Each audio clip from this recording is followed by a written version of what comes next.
Welcome, friends, to our live stream class. You'll find this available on my Facebook and YouTube pages and IMCWs as well. And I just want to thank you for being part of this. It always makes my heart happy to feel us around the globe in all these different time zones, but coming together to practice and to deepen our attention and open our hearts. So in that spirit, we begin with a meditation, and wherever you are, just take some moments now and find yourself a way of sitting that's comfortable so that you're alert, you're able to stay awake. Usually an upright posture helps with that, and also at ease. And as part of settling, for many it helps to close your eyes and let the attention go inward, coming into stillness, letting the attention rest with the breath and extending the breath now so that you inhale and fill the chest, the lungs, breathing in fully. And then the out breath is slow, so that you can feel the sensations of the breath as it's released. And again, inhaling deeply, filling the chest and the lungs. And a slow out breath. Feel a sense of relaxing outward and letting go, letting go. One more time, inhaling deeply. A slow, smooth out breath, relaxing, softening down the length of the body with the exhale. And then allowing your breath to come back into its natural rhythm. And sense yourself both observing the breath and feeling the breath with an increased presence.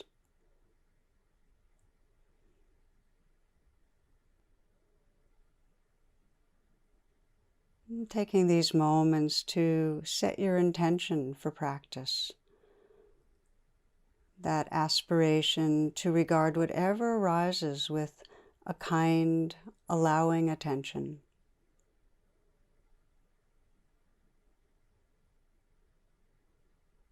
And we deepen that presence as we scan through the body. You might begin with the eyes, softening the eyes, feeling the tingling around the eyes as you let the brow be smooth.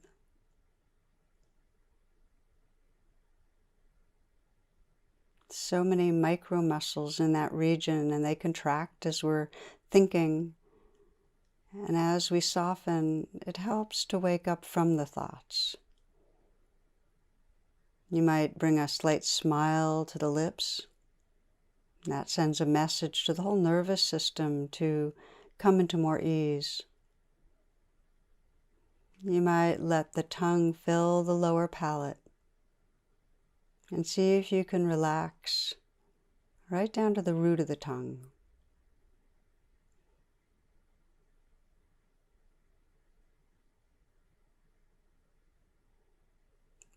Widen the attention so you can feel the tingling and vibrating through the mouth.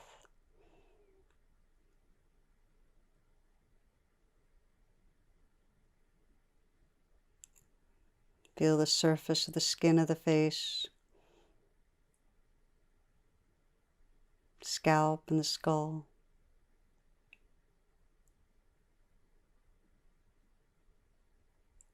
And then allowing the attention to come into the shoulders, allow the shoulders to fall away from the neck.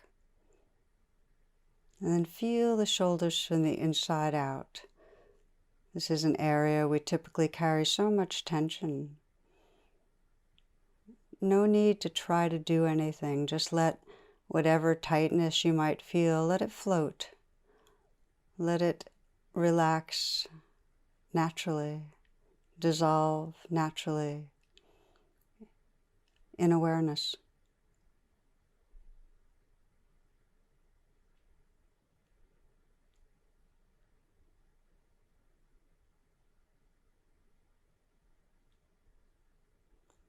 Feeling the hands and making sure they're resting in an easy way, an effortless way.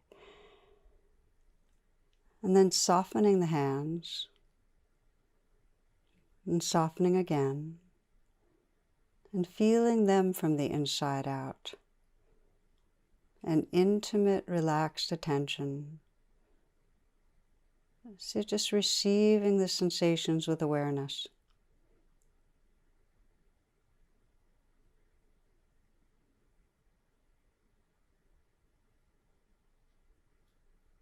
Let the chest be open,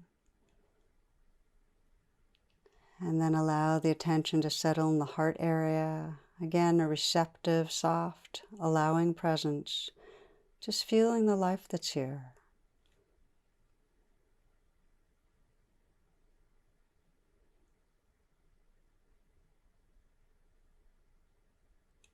Bringing that receptive presence to the back, the upper back. Sense if it's possible to let go just a little. And then the mid-back. Letting the belly soften also. So that this next breath is received by a softening belly. This breath. And now this one. And again. Relaxing down through the lower back and the pelvic region. You might feel the breath receive deep in the torso now. Letting the sensations that arise be received by awareness.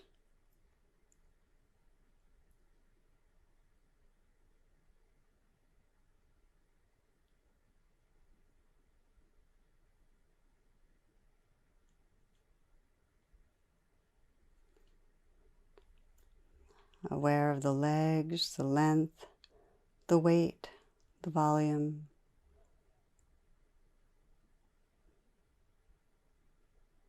Feeling the feet from the inside out, the tingling, vibrating.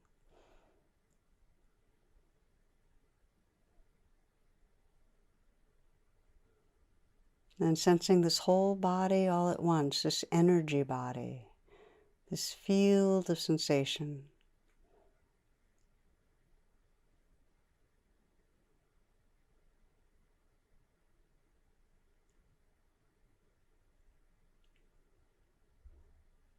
Not opposing anything, not controlling anything.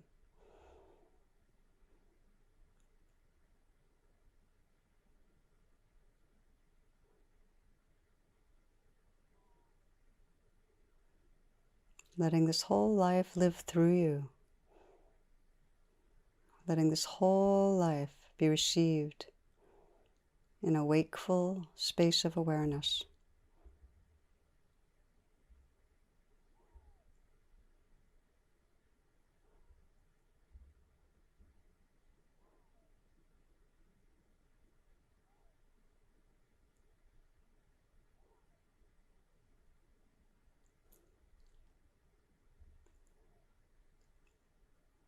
Including in this awareness the sounds that arise and pass.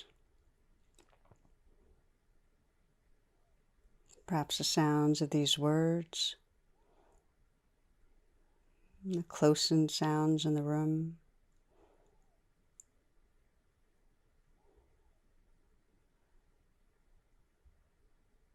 Just letting sounds wash through you. Letting sensations wash through you. Letting this life live through you.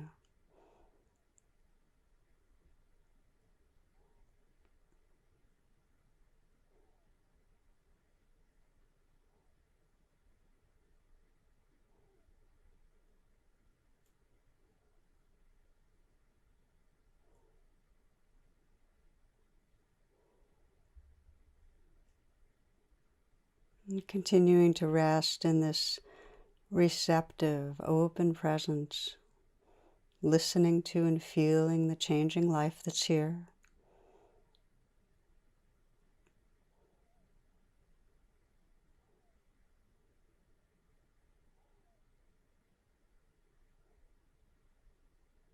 If it helps you to steady the attention by having the breath in the foreground, just to let there be that gentle resting with the inflow and the outflow.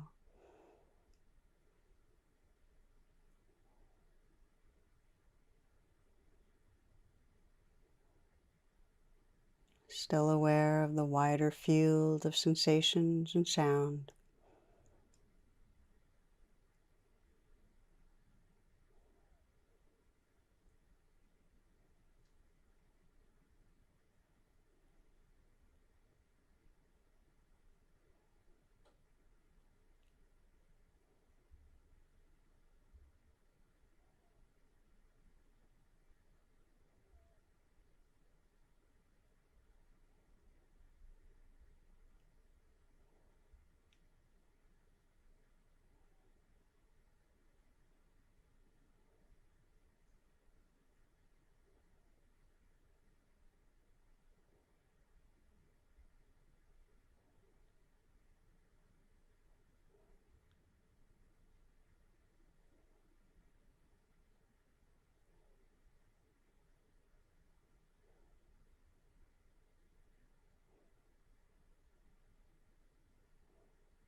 At some point you'll notice that the mind has drifted, as it naturally does. It's the nature of mind to go off into thought forms.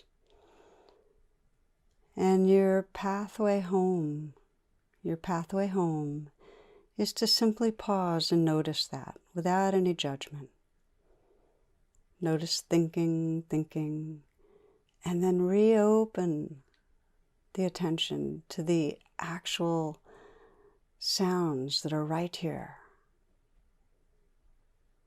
Listening.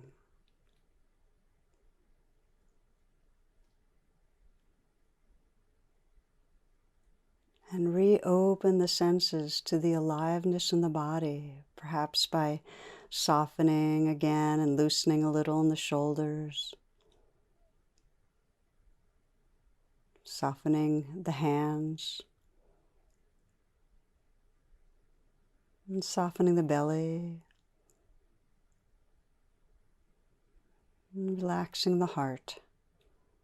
So you can feel the aliveness, and letting this life live through you, and the sounds living through you.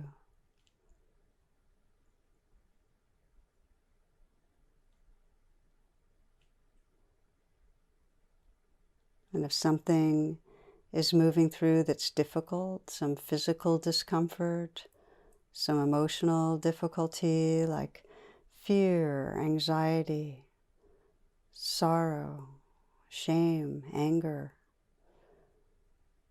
then to bring special attention to those waves of experience,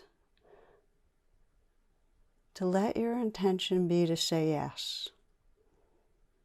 Energetically say yes, allowing whatever waves are arising to belong right here. Let them come, let them go. If it helps as you say yes, you can put your hand on your heart and send some kindness to whatever feels vulnerable, to create more space for the life to live through you.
Noticing where your attention is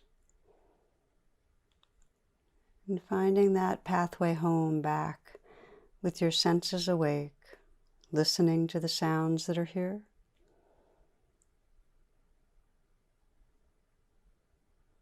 Opening to the sensations, the feelings of the moment.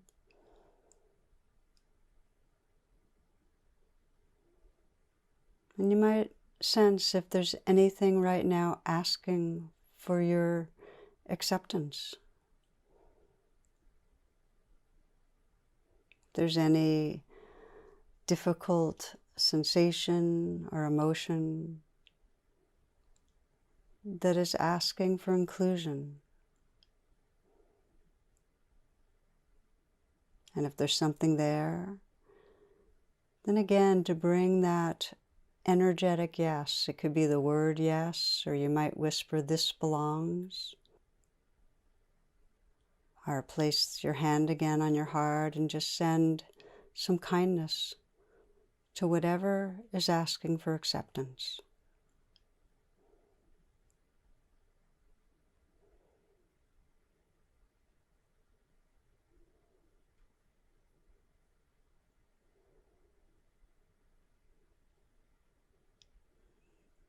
And then widening the attention, sensing who you are and what is here when you're truly saying yes to the moment.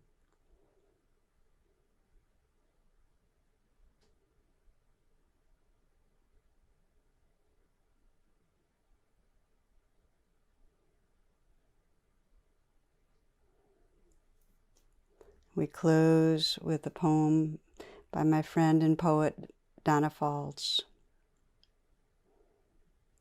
In the shared quiet, an invitation arises like a white dove lifting from a limb and taking flight. Come and live in truth. Take your place in the flow of grace. Draw aside the veil you thought would always separate your heart from love. All you ever longed for is before you in this moment, if you dare draw in a breath and whisper yes.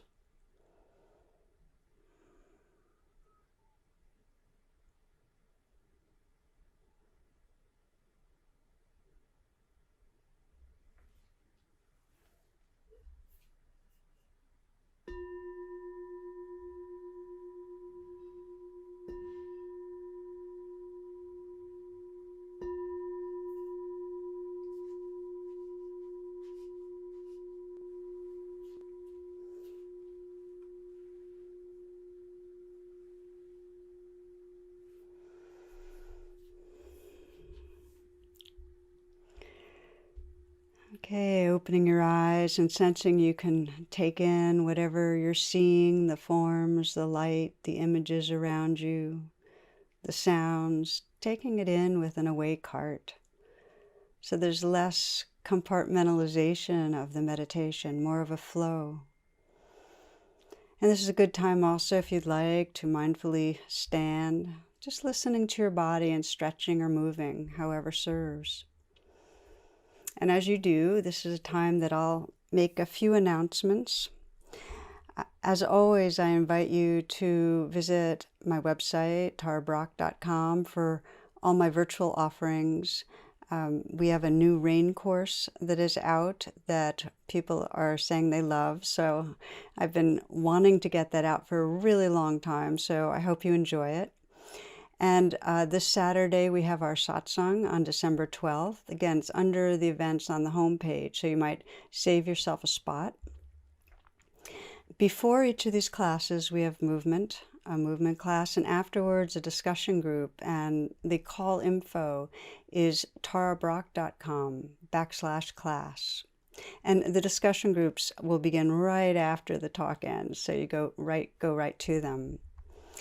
Please also check out IMCW.org for live stream offerings by our local DC area teachers. And the affinity groups that are meeting this week are singles, women, LGBTQI+, Asian, family, people with disabilities and deaf, and teens of color mindfulness group.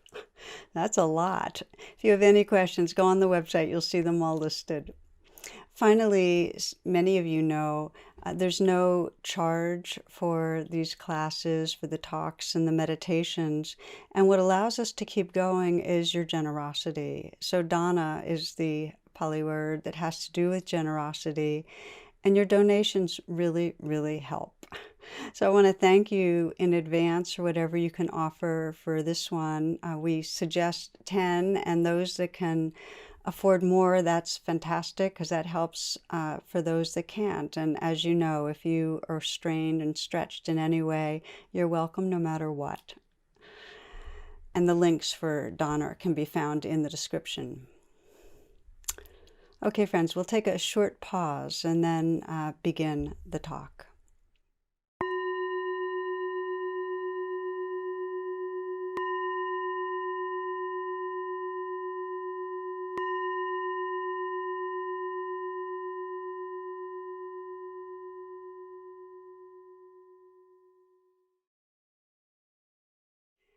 Namaste and welcome. So I'm really glad to be with you. We're exploring tonight part 2. It's a continued reflection on belonging and the pathways to belonging. And as you know, as social beings, belonging, the urge for belonging's in our DNA. And the research, the growing research on our need to belong is very, very striking for us humans, that how much the sense of connection and having active relationships impacts our health, our happiness, our longevity. And it's true for poor, for wealthy, across all populations. Our relationship and feelings of connection matter. And as we know, of course, there's all sorts of unhealthy versions of connecting. I heard one story of these 3 novices in a seaside monastery, and they got caught in a kind of mini tsunami and got stranded on an island. They'd been boating, got stranded on an island hundreds of miles away. And so after keeping themselves alive for several weeks, they found a cave, and it had zafus in it, sitting cushions. You never know on these desert islands.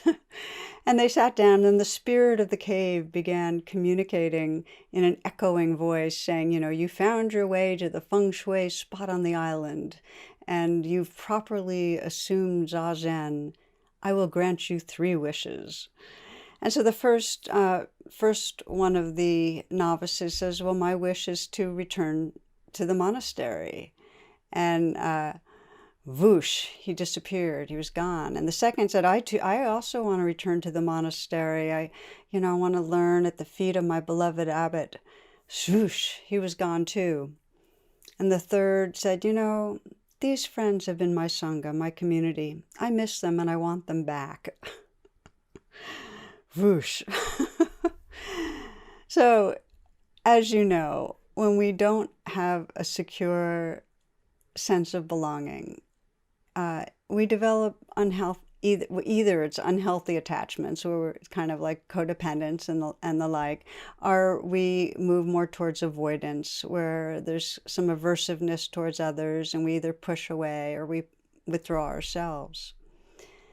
Yet, if we step back and we really look in the deepest way, even when we've had bad formative attachments, even when there's a sense that our belonging has been severed, through harm from our caregivers and trauma and the way the society treats us, the reality is we can never be removed from this web of living living dynamic energy that we belong to.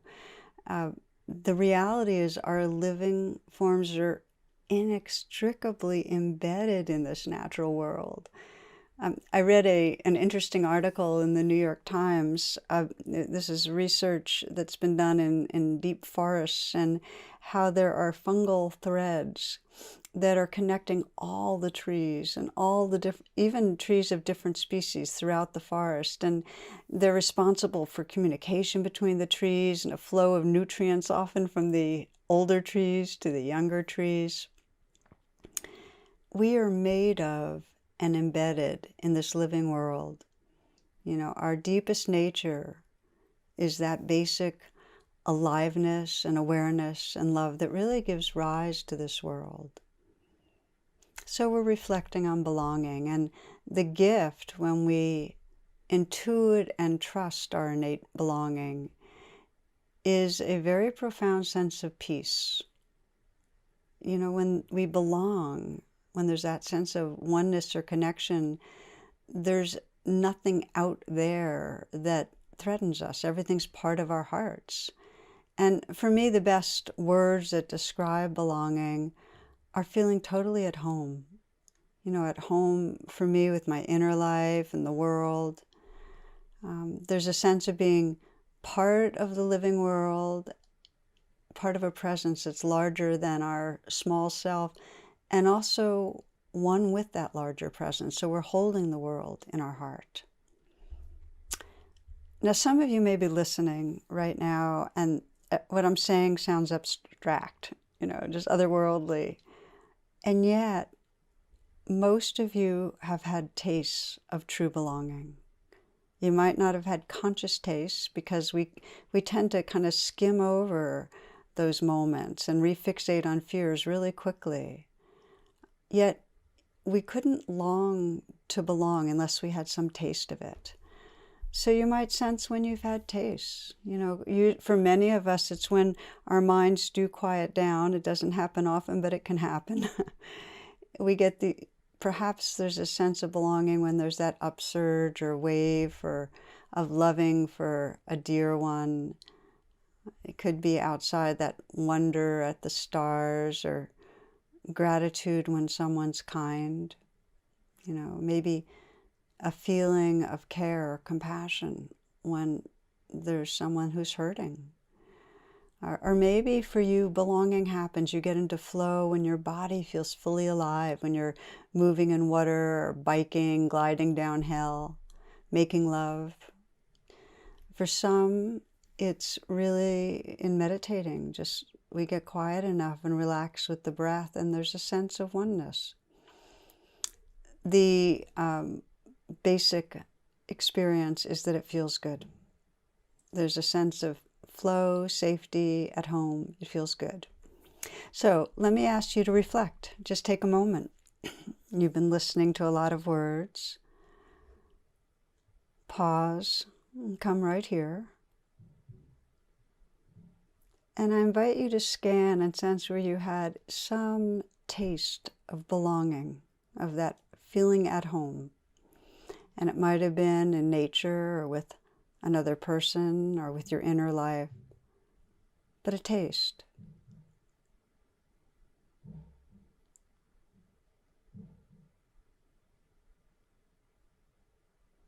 And if nothing comes to mind, just imagine the feeling of belonging.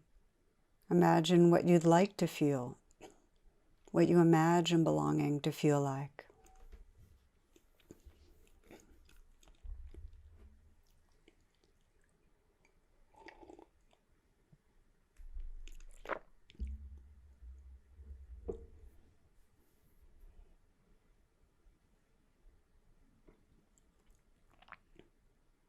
So you might have a situation in mind, but let yourself go right into your body and your heart and sense, what's it like when I'm feeling belonging?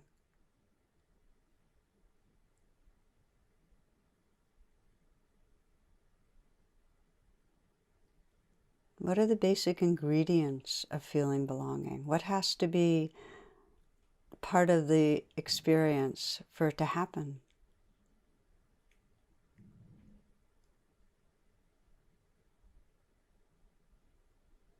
Notice for yourself, is there a quality of presence, of non-conceptual presence, where you're not off in thoughts?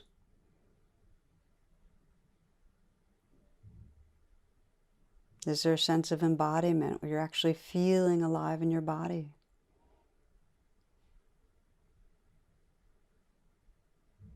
there a sense of sensitivity to your heart, a wakefulness in the heart?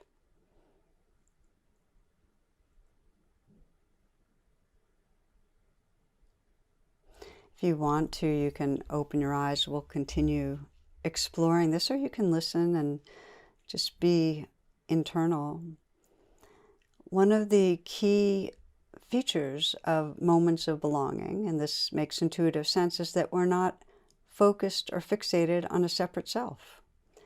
And what happens is that, and this is what's important to remember, is that when you are caught in incessant thinking, your thinking is going to keep on circling around a sense of a self. It's most of our thoughts are driven by fear or wanting. And so they imprison us in a way in our story of self, what our self wants or needs, what I need to be comfortable, what I need to get done to feel good about myself, what I need to do to have somebody else, accept me or appreciate me. In the moments of heavy thinking, there's a sense of separation. Our thoughts separate us. I love the way John O'Donohue, poet, mystic, puts it. He says, our bodies know that they belong. It's our minds that make our lives so homeless. It's our minds that make our lives so homeless. So the pathway back to belonging, to that homecoming, is to reawaken to our embodied being, to make that move from the head to the heart. And we'll explore that. But first, it's helpful to recognize that if you're going around, you feel lonely, or you're moving around in a kind of bubble of yourself and you're thinking about yourself a lot, well, that's absolutely a natural part of our evolutionary development. We all do it. We sometimes in the Buddhist world call it selfing, where our thoughts and our feelings are just very self-focused. And it's not a mistake. There's a universal perception of separation. Organisms emerge, and there's a sense of, well, in here, inside this capsule or inside the skin is me, and out there is the world. It may be a very primitive sense of it, but there's a sense of it. And the primal mood of the separate self is fear. So even the most primitive organisms, they perceive self and other, and they contract in fear, or they're grabbing onto something for food. They say it's always about the 4 F's: feeding, fighting, fleeing, and reproduction. So this is our survival conditioning, to be organized around a self-sense or a group of selves. We also do that, who have to defend and protect from the world and grasp for what we need. So everybody has this kind of wiring or conditioning. And as humans, when we are in our survival brain, our brains generate a lot of fear thoughts and a lot of beliefs that then lock us in to that limiting sense of a separate self. You might review just today. Just think back through the day and just ask yourself, how much time was I in that kind of bubble where I was in a thinking trance, where I was selfing, where it was pretty organized around moi, around me? And see if you can be curious, not judgmental. How many moments?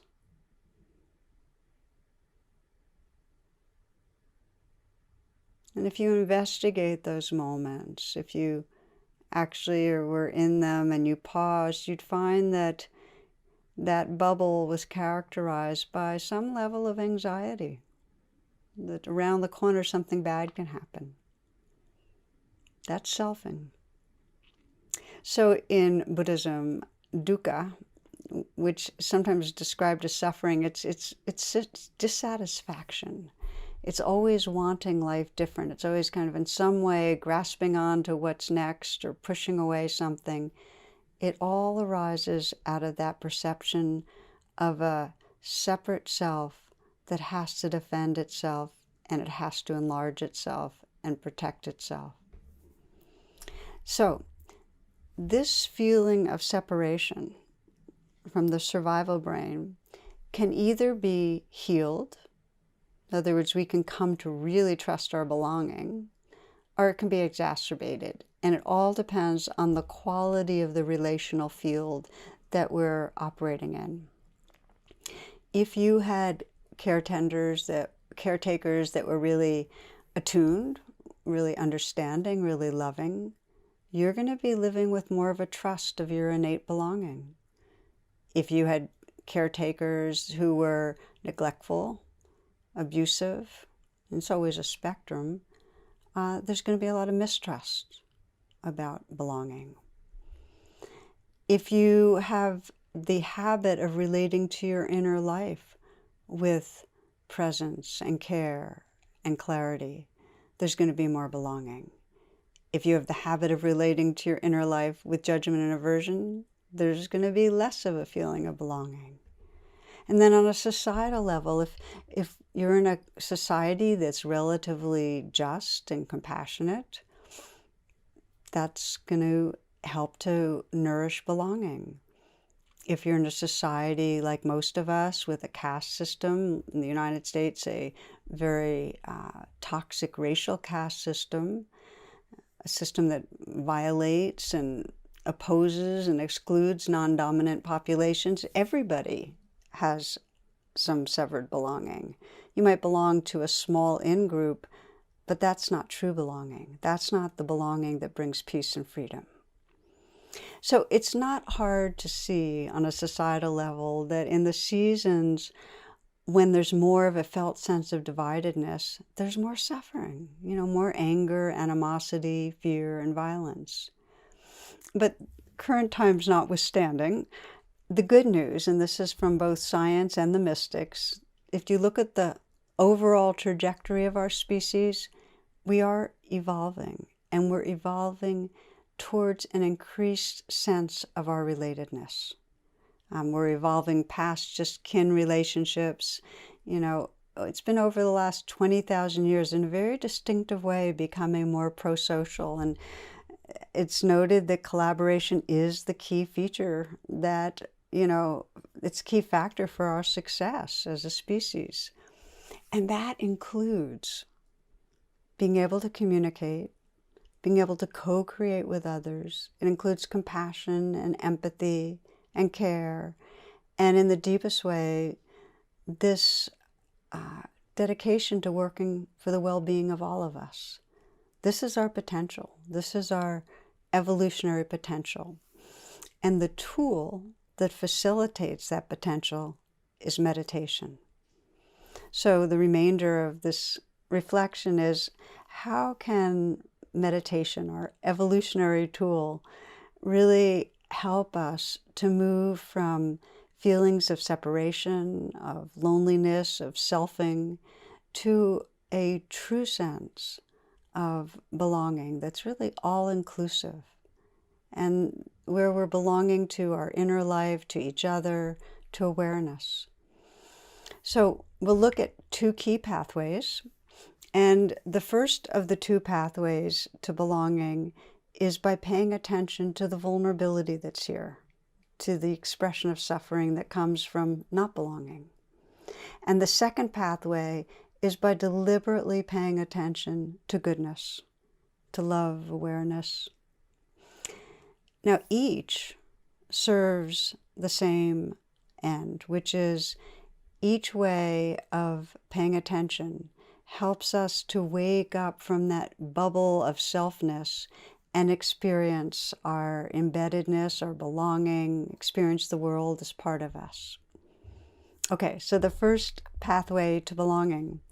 Many of you are familiar with rain, and as we do with rain, the first pathway starts with whatever suffering or dissatisfaction or fear or hurt is arising in the moment.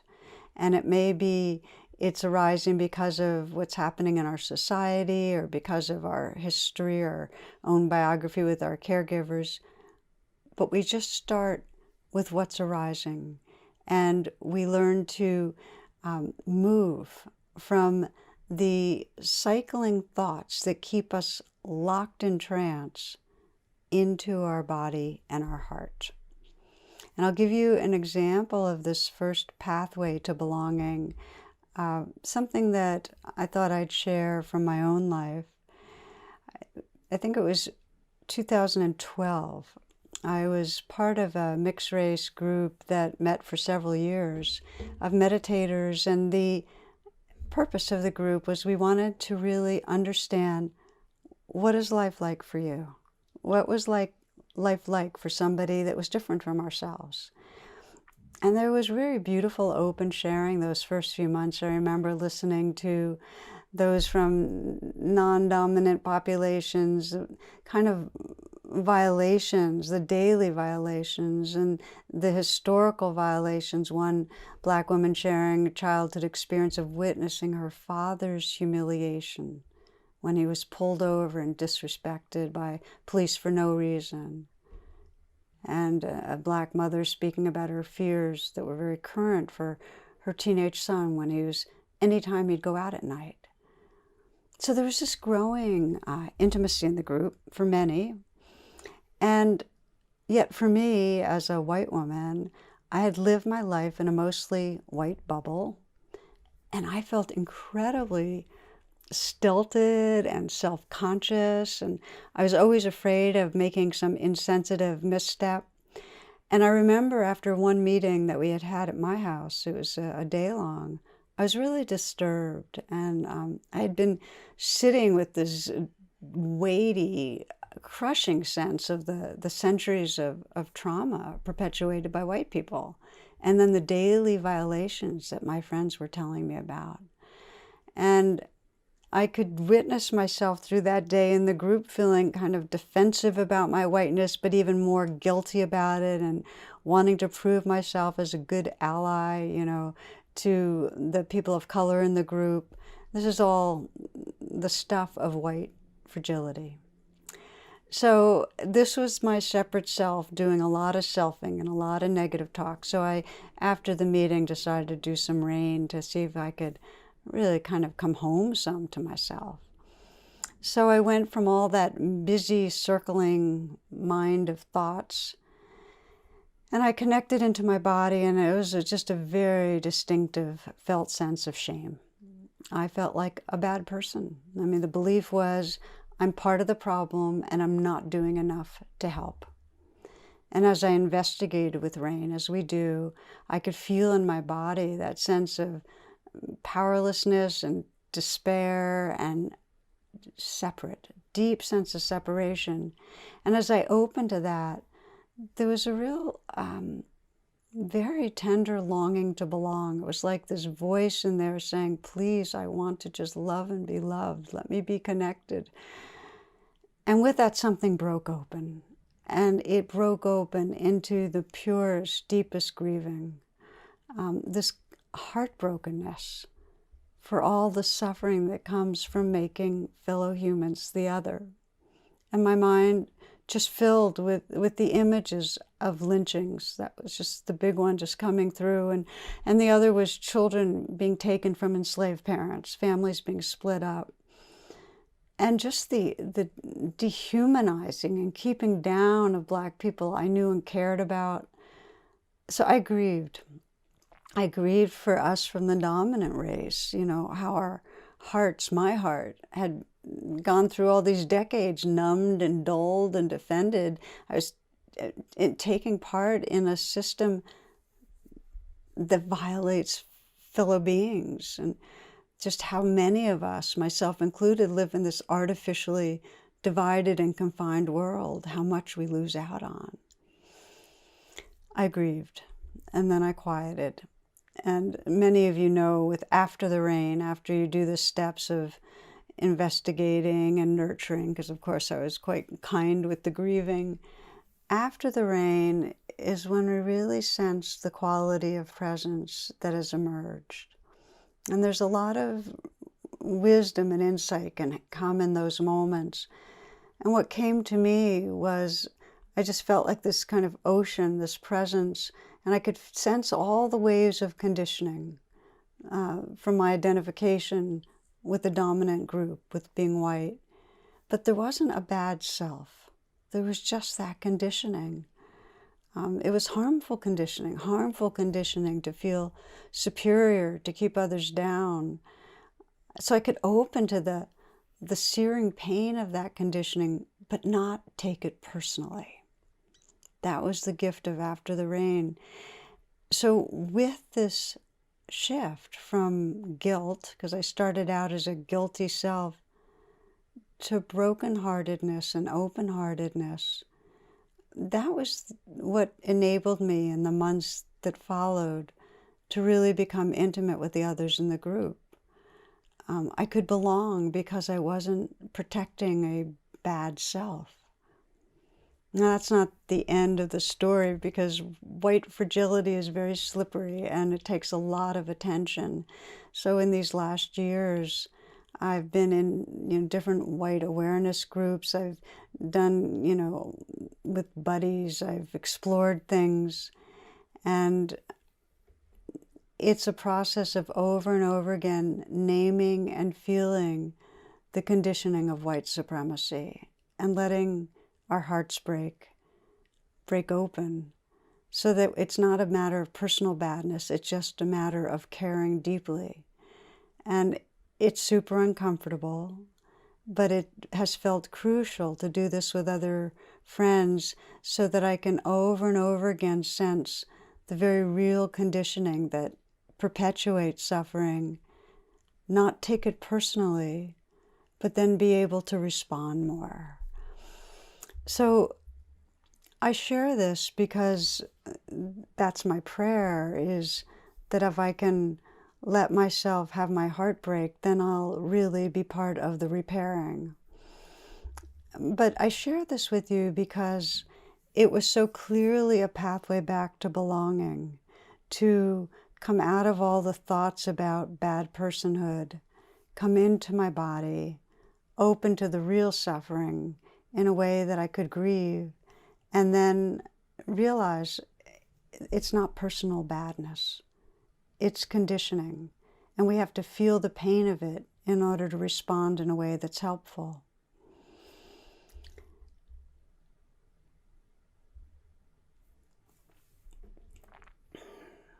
So we're looking at pathways to belonging, and this is an example of how guilt was separating me. Our minds make us homeless, and if you investigate your own life, if you have a place where you're suffering, maybe conflict with another person, conflict with yourself, with your life in some way, that means that you are believing something that's keeping you separate. Something that's fed by our society or by caregivers. You're believing something about a bad self or bad others or a life you can't trust. Our mind makes us homeless by recycling these beliefs and thoughts. But our bodies and hearts know belonging. They can be the pathway. So the healing comes when you see the thinking, you sense the suffering, and you have the courage to come into your body and feel that vulnerability. And you can use rain for this. Come into the vulnerable place and patiently nurture. And do it with others too, because you'll discover that when you're present with the vulnerable parts of your own being and present with others, you open to a presence that connects you to all beings. It's a beautiful healing pathway. Okay, so I mentioned that there's two pathways, and that's one of them. The second pathway is crucial as a kind of very, a good weave with this. And the understanding is that our minds habituate to the negative, to what's wrong. So if all you do is say, okay, I'm going to open to all the vulnerability, and okay, have at it, and just let it be there, you'll get exhausted, you'll get disheartened, you'll get numb. So we need to also directly engage our hearts to remember goodness, to remember what we love. I'll share with you one of the quotes that has been such a guide for me, and this is by one of my favorite teachers, Sri Nisargadatta. He says, "The mind creates the abyss, the heart crosses it." The mind creates the abyss, the heart crosses it. We have to make that journey that wakes up out of the thoughts. And we take refuge in thoughts. They feel safer. We don't want to feel the rawness, but we can't cross the abyss unless we open to our bodies. And we need to be able to activate our hearts and remember what our hearts love to give us that courage. So if we perpetuate separation with our thoughts and our judgments, of course, there's these neural pathways that keep on running and get deepened and really grooved. When we remember what we love and remember goodness, we're creating new and fresh neural pathways that actually help us be more resourced. So what are the ways? The way that is getting more and more airtime and is just sweet and precious is gratitude. That's one way I want to mention. It's actually an easy practice, because here's the thing. Even if you don't mean it, even if you recite what you're grateful for and you're doing it in a grim, rote way, because gratitude is an innate expression of your awakened heart, your spirit, just going through the motions can help to call it forth in its naturalness. Now, of course, if you're in the thick of really painful emotions, then go back to path 1. That's when you courageously open to the vulnerability in your body and nurture. But if you're not in the thick of something that's really grabbing you, practice gratitude. It really helps to commit, and it's so quick that you can do this, to commit to every day reflecting on a few things you're grateful for. And if you can, when you reflect on them, see if you can feel it in your body, that gratitude.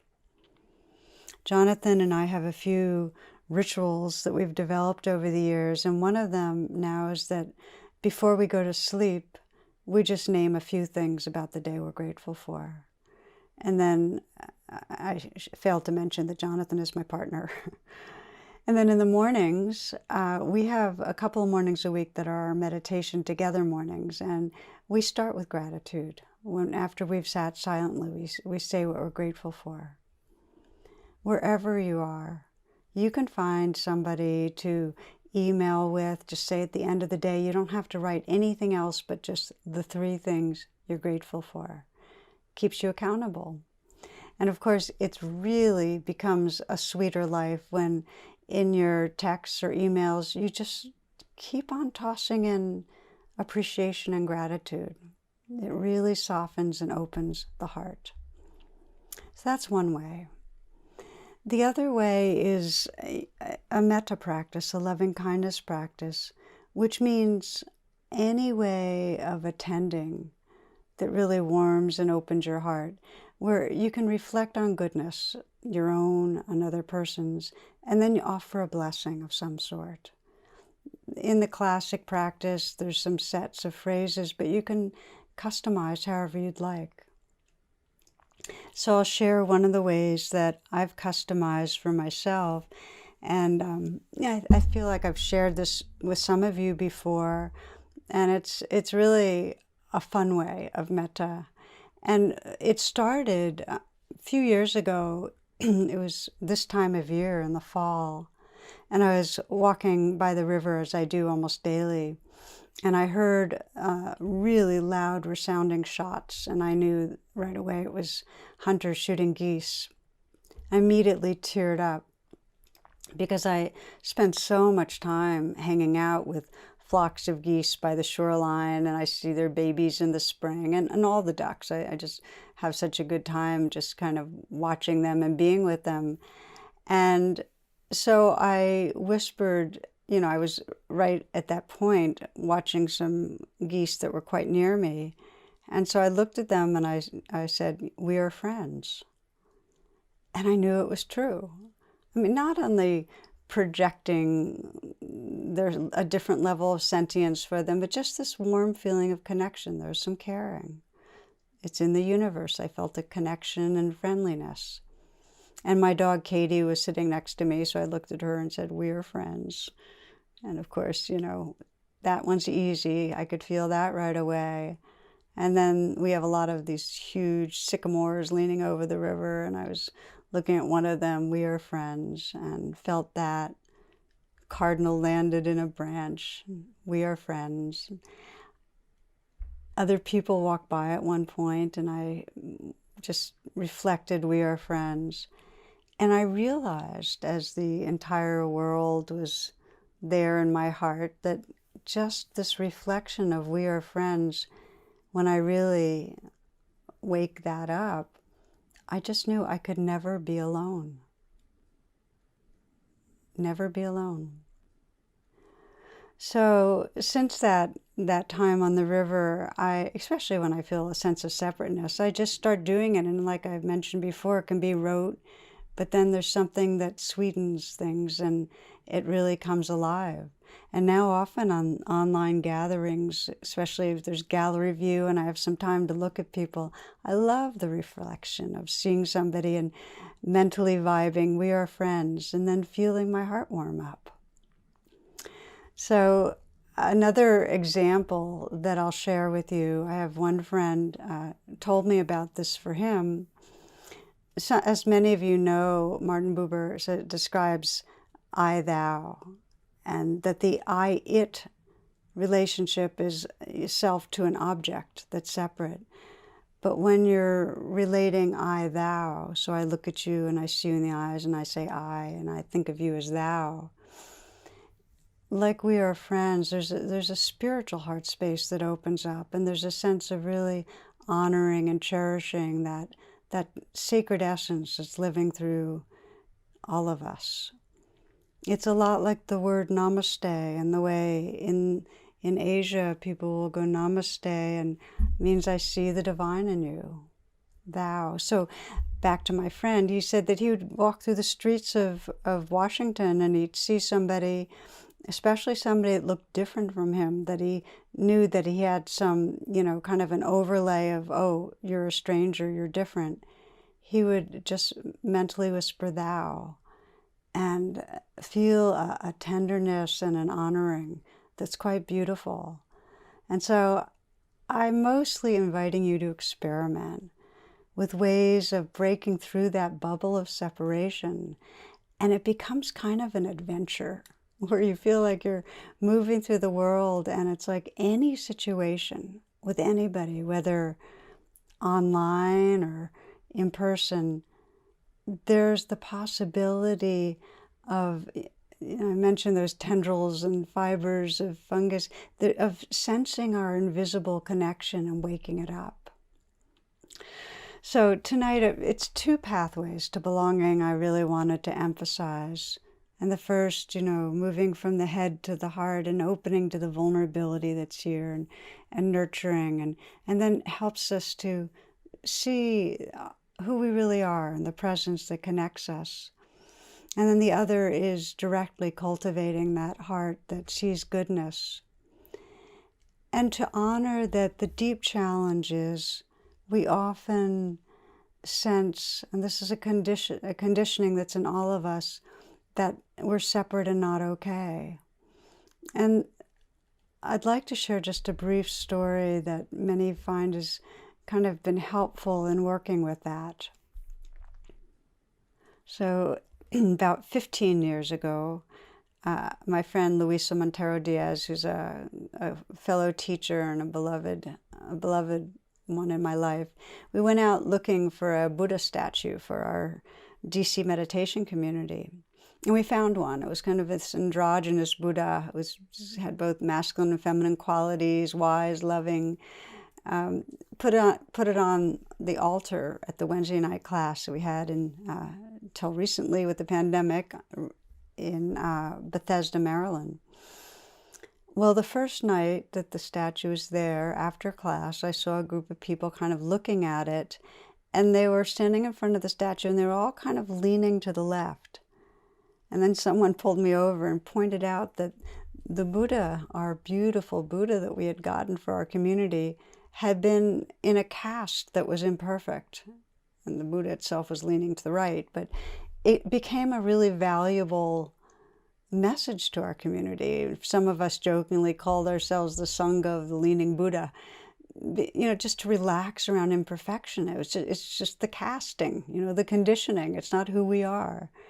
So there's an understanding here that's really liberating, which is that our forms, our personalities, our psyches, inevitably, all of us are conditioned by our society, by the fears and the wants and the unmet needs of the world that's lived before us. We suffer when we start believing the stories and the thoughts that tell us that we are the casting. We're all leaning, but when we start believing I'm bad because I'm leaning, that locks us in separation. Our mind is making us homeless when we identify with the casting, with the conditioning. We're caught in a trance, and we're unable to see others in a true way too. It's like if we think we're leaning and something's wrong with us, then we look around and we're going to notice every other person who has imperfect casting and forget the Buddha part, the Buddha nature part, the awareness, the love that's living through all of us. So the practice of meditation is really so we can deepen our attention, and so we can see past the casting, see past the mold that we're in to the goodness. And then what's actually so powerful is when you realize who you really are and you feel the tenderness and the open-heartedness of that, then that care can help you to bring repair to where the casting is causing suffering. The mind creates the suffering. The heart crosses the abyss. I'll share this from Ram Dass. He says, when you go out into the woods and you look at trees, you see all these different trees, and some of them are bent and some of them are straight, and some of them are evergreens and some of them are whatever. And you look at the tree and you allow it. You see why it's the way it is. You sort of understand that it didn't get enough light and so it turned that way. And you don't get all emotional about it. You just allow it. You appreciate the tree. The minute you get near humans, you lose all that. And you're constantly saying, you're to this or I'm to this. And that judging mind comes in. And so I practice turning people into trees, which means appreciating them just as they are. So can you imagine if others in your mind and yourself, we're all trees. And it's okay that we're leaning. The conditioning's due to sun or water, unmet needs, and there's still basic goodness, still the treeness, the Buddha nature's there. So we'll do a closing reflection, my friends. We'll explore a little bit of these pathways of awakening to belonging. And if you've been sitting really still for the last bit, you might move around a little, then you can reset yourself.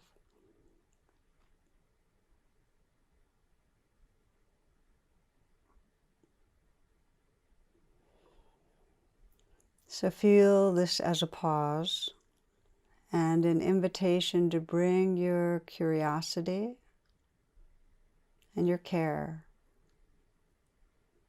to these pathways of belonging. And we begin by scanning to sense, are we at home or are we feeling separated? You might feel your body right now and see if you can feel from the inside out. And that might take letting go a little, seeing what wants to let go.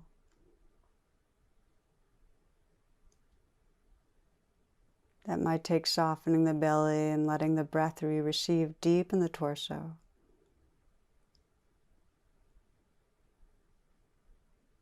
And just notice, can you feel a sense of belonging to the aliveness of your body, of being at home?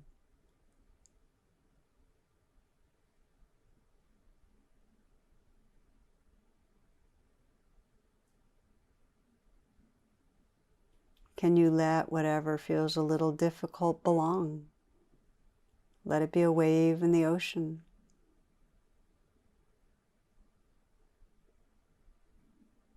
Very gentle, letting whatever is difficult be held in heart space, and yet whisper, this belongs.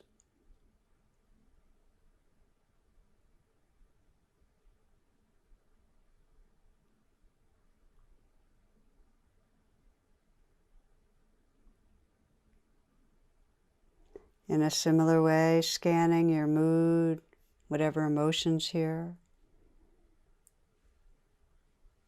and sensing if you're at home with your inner life. If you can let be wakefully the waves of emotion.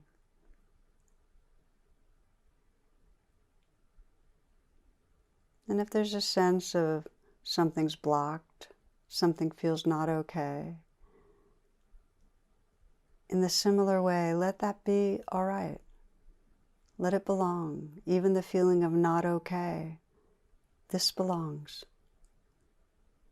So that whatever's here in some way, your wise heart can very gently send the message, this belongs.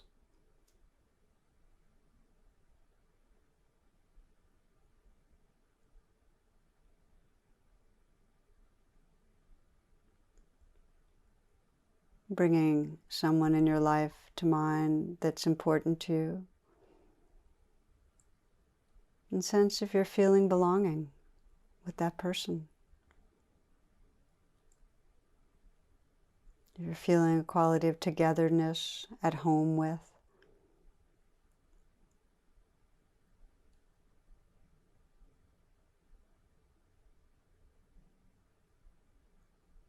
And if there's something between you and belonging, in the same way, just feel that in your body. Maybe there's some fear, some hurt, some numbness. And again, let that wave of experience belong. So nothing's excluded.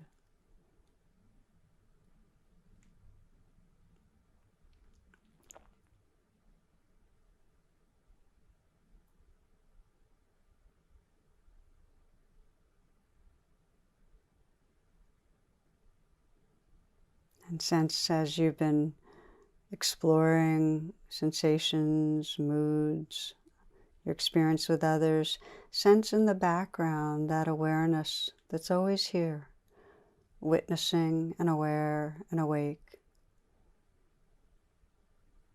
And sense what it means to belong to awareness, to be the awareness.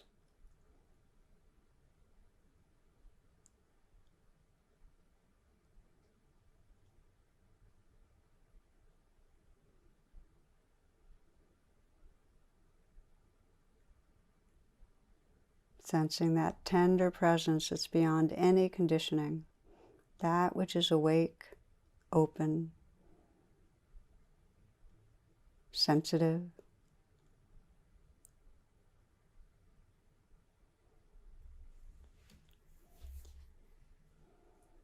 And it's from that open-hearted presence, I invite you to bring to mind a dear one, someone that's easy to feel loving with.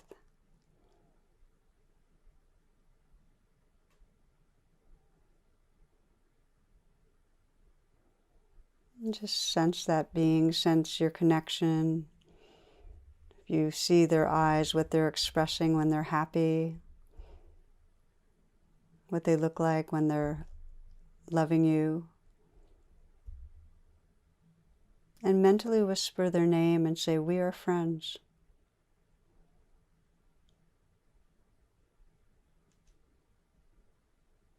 And feel your heart knowing what belonging means.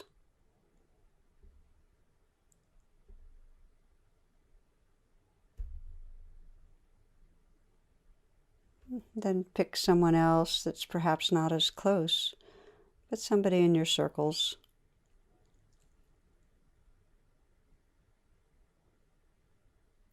Just see their face, sense their being.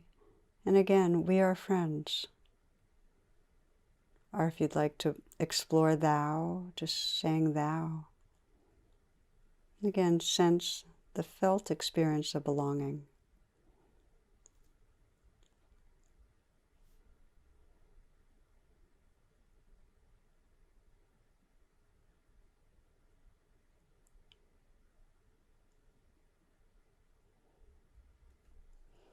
Now choosing someone who's from a group in our population that's very different and perhaps unfamiliar to you. Maybe a different group racially, ethnically, by religion. Maybe to do with a disability. Maybe to do with age.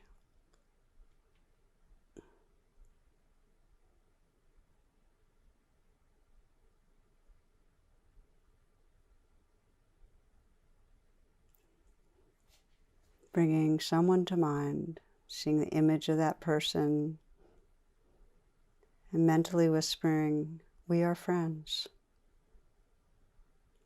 And then say it again in the most sincere way you know.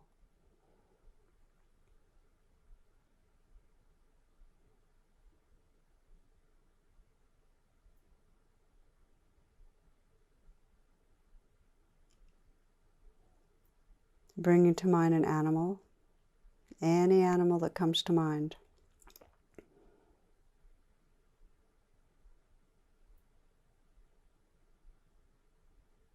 We are friends.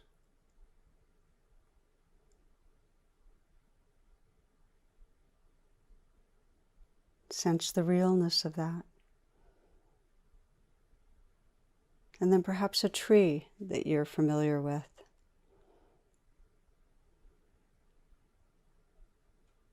We are friends.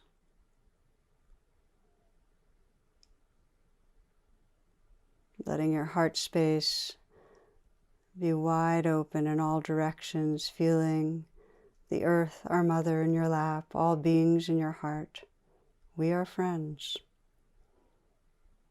Sensing the invisible threads, the profound relatedness, the one awareness, that light and love that shines through all beings. And we close with our shared prayer. May all beings everywhere awaken to the truth of belonging, to trusting the love and the awareness that lives through us, that lives through all beings everywhere.